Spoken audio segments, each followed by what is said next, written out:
কখনো ভেবে দেখেছো যেদিন তোমাকে মাটির নিচে নামিয়ে দেওয়া হবে, সবাই ফিরে যাবে আর তুমি একা পড়ে থাকবে, তখন কি হবে? আজকের গল্প ঠিক সেই মুহূর্তের।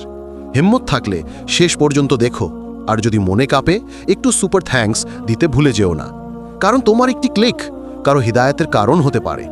একজন নেককার মানুষ ইন্তেকাল করলেন, জানাজা উঠল, মানুষ কাঁদতে কাঁদতে তাকে কবরের মধ্যে নামালো, মাটি দিয়ে ঢেকে দিল, সবাই ফিরে গেল।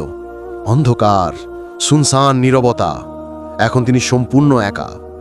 হঠাৎ কবর কেঁপে উঠল, ফেরেশতাদের পাখার আওয়াজ শোনা গেল। তারা জিজ্ঞেস করল, তোমার রব কে? তিনি কাঁপতে কাঁপতে বললেন, আল্লাহ। ফেরেশতারা বলল, সঠিক উত্তর, তোমার জন্য জান্নাতের সুসংবাদ। কিন্তু ঠিক তখনই চারদিক থেকে শিশুদের কান্নার শব্দ শোনা যেতে লাগলো। তিনি ভয় পেয়ে গেলেন, এ শব্দগুলো কোথা থেকে আসছে? তার হাত কাঁপতে লাগলো। দেখলেন তার নিজের হাত থেকে রক্ত ঝরছে। ফেরেশতারা বলল, এই সেই হাত যে হাত দিয়ে তুমি একান্তে গুনাহ করতে। প্রতিটা গুনাহ একটি একটি করে মাসুম রুহের জন্ম দিয়েছে, আর আজ তারা সবাই তোমার কাছে তাদের হক চাইছে। তিনি চিৎকার করলেন না, কিন্তু কবরের দেয়ালগুলো সংকুচিত হতে লাগলো। এক ভয়ঙ্কর আর্তনাদ বেরিয়ে এলো, যা পুরো কবরস্থান কাঁপিয়ে দিল। বন্ধুরা, এটা কোনো গল্প নয়, একটি হাকিকাত।